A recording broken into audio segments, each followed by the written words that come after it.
بسم اللہ الرحمن الرحیم۔ السلام علیکم دوستو، دنیا بھر کی خبروں میں آج آپ سنیں گے، لیکن اس سے پہلے اگر ہو سکے تو لائک اور سبسکرائب کا بٹن ضرور دبا لیں۔ شکریہ۔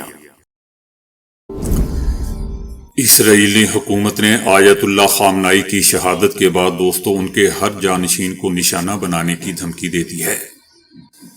اسرائیلی حکومت نے دھمکی دیتے ہوئے کہا ہے کہ آیت اللہ خامنائی کے جانشین کو نشانہ بنانے کے لیے اسرائیلی وزیر اعظم نیتن یاہو اور انہوں نے فوج کو تیار رہنے کی ہدایت کر دی ہے۔ اسرائیلی حکومت کا کہنا ہے کہ اس سے کوئی فرق نہیں پڑتا کہ اس جانشین کا نام کیا ہے اور کہاں چھپا ہوا ہے، ہم خامنائی کے بعد ان کے ہر جانشین کو نشانہ بنائیں گے۔ اسرائیلی حکومت کا کہنا ہے کہ امریکی شراکت داروں کے ساتھ مل کر ایرانی حکومت کے خلاف آپریشن جاری رکھیں گے۔ دوستو، چائنا کے پروفیسر جیان، جو کہ بہت فیمس پروفیسر ہیں، انہوں نے دعویٰ کیا ہے کہ ایران نے 20 سال اس جنگ کی تیاری کی ہے۔ چائنیز پروفیسر جیان کا کہنا ہے کہ امریکہ 21ویں صدی کی جنگ لڑنے کے لیے تیار نہیں ہے۔ جس طرح یہ جنگ آگے بڑھ رہی ہے، ان کا کہنا ہے کہ ایران کو امریکہ پر کئی برتریاں حاصل ہیں۔ حقیقت یہ ہے کہ اس وقت یہ امریکہ اور ایران کے درمیان ایک طویل تھکا دینے والی جنگ بن چکی ہے۔ پروفیسر کا کہنا تھا کہ ایران اس تصادم کے لیے 20 سال سے تیاری کر رہا ہے۔ اپنے مذہبی فکر اور نظریہ آخر کے تناظر میں ان کے نزدیک یہ عظیم شیطان کے خلاف جنگ ہے، ایک بہت بڑے شیطان کے خلاف جنگ ہے۔ پروفیسر صاحب کا کہنا ہے کہ ایران نے اس سے پہلے بھی کئی مشقیں کی ہیں۔ گزشتہ جون میں 12 روزہ جنگ ہوئی تھی، جس میں ایرانیوں نے اسرائیل اور امریکہ دونوں کی حملہ آور صلاحیتوں کا جائزہ لیا تھا اور انہیں پرکھا تھا۔ اس کے بعد انہیں 8 مہینے مکمل تیاری کا وقت بھی مل گیا۔ ایران نے اپنے اتحادی گروپوں حوثی، حزب اللہ، حماس اور شیعہ ملیشیاؤں کے ذریعے امریکی ذہنیت کو بخوبی سمجھ لیا ہے اور اب ان کے پاس امریکی طاقت کو کمزور کرنے اور بالآخر امریکی سلطنت کو ختم کرنے کی حکمت عملی موجود ہے۔ ایران دراصل دوستو صرف امریکہ سے نہیں بلکہ پوری عالمی معیشت کے خلاف جنگ لڑ رہا ہے۔ وہ خلیجی تعاون کونسل یعنی GCC کے ممالک کو نشانہ بنا رہا ہے۔ وہ امریکی اڈوں کے ساتھ ساتھ ان کے توانائی کے بنیادی ڈھانچوں پر حملہ کر رہا ہے۔ آگے چل کر وہ پانی صاف کرنے والے پلانٹس کو بھی نشانہ بنا سکتا ہے، جو ان تمام ممالک کی شہرک مانا جاتا ہے کیونکہ ان کے پاس قدرتی تازہ پانی نہیں ہے۔ حقیقت دوستو یہ ہے کہ خلیجی ممالک کی 60 سے 70% پانی کی فراہمی انہی پلانٹ سے ہوتی ہے۔ اگر $50,000 کا صرف ایک ڈرون ہی ریاض جیسے شہر کے کسی بڑے پلانٹ کو تباہ کر دے جہاں 1 کروڑ آبادی ہے، تو وہ 2 ہفتوں میں پانی سے محروم ہو جائیں گے۔ اسی طرح ایران نے عملاً آبرائے ہرموز بند کر دی ہے، جبکہ خلیجی ممالک اپنی 90% خوراک بھی اسی راستے سے حاصل کرتے ہیں۔ اس وقت ایران سعودی عربیہ، متحدہ عرب امارات، بحرین اور قطر کے وجود کے لیے خطرہ بن چکا ہے۔ مانا جاتا ہے دوستو کہ یہ بہت ہی اہم اس لیے ہے کیونکہ خلیجی ریاستیں امریکی معیشت کی بنیاد ہیں۔ وہ پیٹرول ڈالر بیچتی ہیں اور پھر انہی ڈالرز کو امریکی سٹاک مارکیٹ میں دوبارہ سرمایہ کاری کرتی ہیں۔ اس وقت امریکی معیشت مصنوعی ذہانت یعنی AI کے ڈیٹا سینٹر میں سرمایہ کاری پر کھڑی ہیں، جس میں بہت بڑا حصہ خلیجی سرمایہ کاروں کا بھی ہے۔ اگر خلیجی ممالک تیل فروخت نہ کر سکیں یا AI میں سرمایہ کاری نہ کر سکیں تو یہ AI بلبلہ پھٹ جائے گا، اور اس کے ساتھ ساتھ امریکی معیشت بھی، جو ان کے مطابق ایک سکیم پر کھڑی ہے۔ امریکی فوج دوستو 21ویں صدی کی جنگ لڑنے کے لیے ڈیزائن نہیں کی گئی، بلکہ امریکی فوج صنعتی نظام دوسری عالمی جنگ کے بعد سرد جنگ لڑنے کے لیے بنائی گئی تھی، جہاں ٹیکنالوجی اور طاقت کا مظاہرہ بہت اہم تھا۔ امریکی دفاعی نظام انتہائی مہنگی اور پیچیدہ ٹیکنالوجی پر مبنی ہے، اسی لیے اس جنگ میں دوستو عدم تعاون نظر آ رہا ہے۔ $1 ملین کے میزائل $50,000 کے ڈرون کو گرانے کی کوشش کر رہے ہیں، جو طویل مدت میں پائیدار اسٹریٹجی نہیں ہے۔ یاد رہے دوستو کہ یہ امریکی ناقابل شکست ہونے کے توسر کے خاتمے کا آغاز ہے جو سرد جنگ کے بعد امریکی بالادستی کی بنیاد تھا۔ یہ نہ صرف عالمی معیشت بلکہ پیٹرو ڈالر اور امریکی ریزرو کرنسی سسٹم کے خاتمے کی بھی علامت ہے۔ اب دنیا ایک کثیر قطبی نظام کی طرف جا رہی ہے۔ اگر امریکہ ایران میں زمینی افواج بھیجتا ہے تو یہ اس کے لیے تباہ کن ہوگا، مگر صرف فضائی حملوں سے کبھی بھی کسی ملک میں حکومت کی تبدیلی نہیں ہوئی۔ زمینی فوج درکار ہوتی ہے۔ اگلے چند مہینوں میں امریکہ پر دباؤ بڑھے گا اور وہ زمینی فوج بھیجے گا، خاص طور پر خلیجی ممالک اور اسرائیل کی طرف سے۔ اگر خلیجی ریاستیں گر گئی تو پیٹرو ڈالر بھی دوستوں ختم ہو جائے گا۔ اب ان ممالک کے پاس صرف دو ہی راستے ہیں، یا تو ایران کو اربوں ڈالر دے کر جنگ رکوائی جائے یا پھر امریکہ زمینی فوج بھیج کر ایرانی خطرے کو ہی ختم کر دے، جو کہ ناممکن نظر آتا ہے۔ سعودی عربیہ اور اسرائیل دونوں ایران میں حکومت کی تبدیلی چاہتے ہیں۔ سعودی عربیہ کے لیے ایران زیادہ بڑا وجودی خطرہ ہے کیونکہ سعودی معیشت دوستوں مکمل طور پر تیل پر منحصر ہے۔ ایران حوثیوں کی مدد کر رہا ہے جو سعودی عربیہ کے لیے ایک مسئلہ رہا ہے۔ سعودی معیشت اس وقت دباؤ میں ہے۔ وہ سیاحت، ای سپورٹس اور نیوم جیسے منصوبوں کے ذریعے معیشت بدلنے کی کوشش کر رہے ہیں، مگر اس میں کامیاب نہیں ہو پا رہے۔ اسی لیے سعودی عربیہ پورے مشرق وسطی کے تیل پر کنٹرول چاہتا ہے۔ ہو سکتا ہے دوستوں کہ یہ رپورٹ بھی درست ہو کہ سعودی عربیہ نے ہی ایران پر حملے کے لیے امریکہ پر دباؤ ڈالا تھا، کیونکہ وہ اسرائیل اور امریکہ کو اپنے فضائی حدود استعمال کرنے دے رہا ہے۔ بتایا جا رہا ہے کہ اگرچہ امریکہ کو اس جنگ سے فائدہ نہیں ہوگا، مگر ٹرمپ کو ذاتی طور پر ضرور فائدہ ہوگا۔ سعودی عربیہ نے صدر ٹرمپ کے رشتہ داروں کے فنڈ میں $2 ارب لگائے۔ اسرائیلی شخصیات نے صدر ٹرمپ کی مالی مدد کی۔ اگر جنگ بڑھی تو ایمرجنسی اختیارات ملے تو وہ سیاسی فائدہ اٹھا سکتے ہیں، اس کے علاوہ کچھ نہیں۔ برطانیہ کے سابق سینئر نیٹو کمانڈر کا کہنا ہے کہ دنیا میں تیسری عالمی جنگ چھڑ چکی ہے۔ ایران پر امریکہ اسرائیل کے حملے اور پھر ایران کی جانب سے خلیجی ممالک پر جوابی حملوں کے بعد پیدا ہونے والی صورتحال پر انہوں نے اپنے خیالات کا اظہار کیا ہے۔ ان کا کہنا تھا کہ وہ سابق فوجی کی حیثیت سے وہ یہ بات بنا سوچے سمجھے نہیں کہہ رہے۔ حقیقت میں انہیں یہ خدشہ ہے کہ اس وقت دنیا جنگ عظیم سوم دیکھ رہی ہے۔ ان کا کہنا تھا کہ جنگ شروع تو ایک مقام پر ہوتی ہے، مگر اکثر یہ کسی دوسرے مقام پر ہی ختم ہوتی ہے۔ جرمن چانسلر کا کہنا ہے کہ یقین نہیں کہ امریکی اور اسرائیلی حملے ایران میں اندرونی تبدیلی لائیں گے۔ امریکی صدر ٹرمپ سے ملاقات کے بعد انہوں نے کہا کہ ایران سے ایسا معاہدہ چاہتے ہیں جو اس کا جوہری پروگرام ہمیشہ کے لیے ختم کر دے۔ ایران میں حکومت کا خاتمہ ایران اور ایرانیوں کے لیے اچھی خبر ہوگی، لیکن یقین نہیں کہ وہ امریکی اور اسرائیلی حملے ایران میں کوئی اندرونی تبدیلی لا سکیں گے۔ دوسری طرف کینیڈا کے وزیر اعظم نے کہا ہے کہ امریکہ اور اسرائیل کو چاہیے کہ بین الاقوامی قوانین کا احترام کریں۔ جیسا کہ دوستو ہم جانتے ہیں کہ امریکہ اور اسرائیل کی جانب سے ایران پر حالیہ حملوں اور اس کے بعد ایران کی جوابی کارروائیوں نے مشرق وسطی کی صورتحال کو انتہائی کشیدہ بنا دیا ہے۔ ان حملوں میں اہم شخصیات کے شہادت کی اطلاعات کے بعد خطے میں عدم و استحکام اور ممکنہ وسیع تنازعات کے خدشات بڑھ چکے ہیں۔ جیسے ہی جنگی کارروائیوں کی خبریں منظر عام پر آئیں، سوشل میڈیا صارفین کی توجہ بلغاریہ کی معروف نابینا نجومی بابا وانگا کی پرانی پیشگوئیوں کی طرف مبذول ہو گئی۔ بابا وانگا دوستو جن کا انتقال 1996 میں ہوا تھا، ان کے بارے میں کہا جاتا ہے کہ وہ آنے والے برسوں کے عالمی حالات، سیاسی حالات سے متعلق مختلف پیشگوئیاں کر چکی تھیں۔ بابا وانگا نے 2026 کے ابتدائی مہینوں میں ایک بڑی جنگ کی پیشگوئی کی تھی جو مشرق سے شروع ہوگی۔ سوشل میڈیا صارفین موجودہ ایران، امریکہ اور اسرائیل کے درمیان بڑھتی ہوئی کشیدگی کو اسی ممکنہ پیشگوئی سے جوڑ رہے ہیں۔ پیشگوئی میں کہا گیا تھا کہ اس جنگ کے اثرات دنیا کے مغربی خطوں، خاص طور پر یورپ پر شدید پڑیں گے۔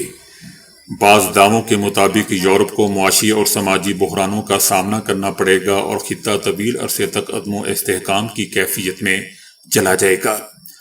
اسی تناظر میں دوستو بابا وانگا سے منسوب ایک اور دعویٰ بھی گردش کر رہا ہے کہ عالمی تنازعات کے بعد روس ایک بڑی عالمی طاقت کے طور پر مضبوط ہو کر سامنے آئے گا اور بین الاقوامی طاقت کے توازن میں نمایاں تبدیلی آ جائے گی۔ تاہم ماہرین کا کہنا ہے کہ ایسی پیش گوئیوں کی کوئی سائنسی بنیاد موجود نہیں ہوتی اور عالمی حالات کا تجزیہ مستند سفارتی اور سیاسی حقائق کی روشنی میں ہی کیا جانا چاہیے۔ موجودہ صورتحال کے تناظر میں بھی پیش گوئیوں کی بجائے زمینی حقائق اور سرکاری بیانات کو زندہ اہمیت یا زیادہ اہمیت دی جانی چاہیے۔ زندہ یا زمینی اہمیت دوستو پھر یہی نظر آ رہی ہے کہ امریکہ اور اسرائیل ایران سے جوتے کھا رہا ہے۔ چلیں اس کو اس طرح دیکھ لیتے ہیں۔ اسپین نے امریکی صدر ٹرمپ کی جانب سے تجارتی تعلقات منقطع کرنے کی دھمکی کے بعد دوستو کہا ہے کہ امریکہ کو بین الاقوامی قانون اور یورپی یونین کے ساتھ دو طرفہ تجارتی معاہدوں کا احترام کرنا چاہیے۔ صدر ٹرمپ نے دھمکی دی تھی کہ اگر اسپین نے ایران پر حملوں سے متعلق مشنز کے لیے اپنی فوجی اڈے استعمال کرنے کی اجازت نہ دی تو امریکہ اسپین کے ساتھ تمام تجارتی معاملات ختم کر دے گا۔ صدر ٹرمپ نے کہا تھا کہ اگر وہ چاہیں تو اسپین میں جا کر ان کا فوجی اڈا استعمال کر سکتے ہیں اور انہیں کوئی نہیں روک سکتا۔ اسپین کے وزیر اعظم نے پہلے ہی ایران پر امریکی اور اسرائیلی حملوں کو بین الاقوامی قانون کی خلاف ورزی دوستوں قرار دے دیا تھا اور جنگ کے خاتمے کے لیے مذاکرات پر زور دیتے آ رہے ہیں۔ اسپین کی حکومت نے واضح کر دیا ہے کہ ملک کے فوجی اڈے جو امریکہ کے ساتھ مشترکہ طور پر چلائے جاتے ہیں وہ ایران کے خلاف کسی کارروائی کے لیے استعمال نہیں ہوں گے۔ اس فیصلے کے بعد دوستو امریکہ نے اسپین کے روٹا اور مرون فوجی اڈوں سے 15 طیارے جن میں ایندھن بردار ٹینکر بھی شامل تھے منتقل کر دیے۔ ٹرمپ کا کہنا تھا کہ اسپین نے برا رویہ اختیار کیا ہے اور انہوں نے اپنے وزیر خزانہ کو ہدایت کر دی کہ اسپین کے ساتھ تمام لین دین ختم کر دیا جائے۔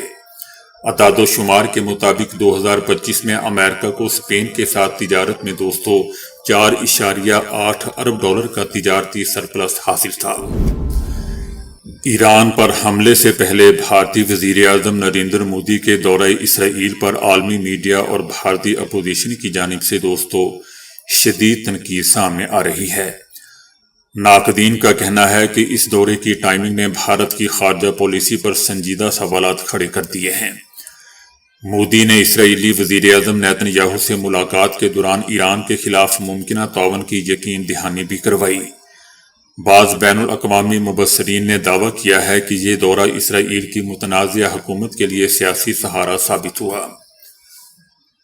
امریکی تجزیہ کاروں نے دعویٰ کیا ہے کہ ایران کے ساتھ بڑھتی کشیدگی کے دوران امریکی بحریہ بھارتی بندرگاہیں استعمال کر رہی ہے، تاہم ان دعووں پر باضابطہ تصدیق سامنے نہیں آئی۔ بھارتی اپوزیشن کا بھی کہنا ہے کہ ایران کے معاملے پر خاموشی اور اسرائیل سے قربت نے بھارت کی غیر جانبدار ساکھ کو متاثر کر دیا ہے۔ یاد رہے دوستو کہ اڈانی گروپ اسرائیل کی حیفا اور ایران کی چابہار بندرگاہ میں سرمایہ کاری رکھتا ہے۔ پاکستان نے افغان طالبان کی مبینہ جارحیت کے جواب میں زمینی اور فضائی کارروائیاں تیز کر دی ہیں، جبکہ بگرام ایئر بیس پر بڑے فضائی حملے کیے گئے ہیں۔ پاکستان نے افغانستان کے اہم فوجی مرکز بگرام ایئر بیس کو نشانہ بنایا ہے، جس کے نتیجے میں ایک ایئر کرافٹ ہینگر اور 2 ویئر ہاؤسز تباہ ہو چکے ہیں۔ اس حوالے سے سیٹلائٹ تصاویر بھی سامنے آئی ہیں۔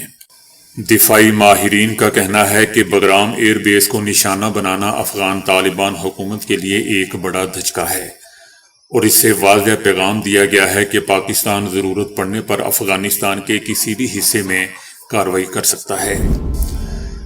ایران نے امریکہ کے ساتھ کسی بھی سطح پر مذاکرات کے امکان کو یکسر مسترد کرتے ہوئے جنگ جاری رکھنے کا اعلان کیا ہے۔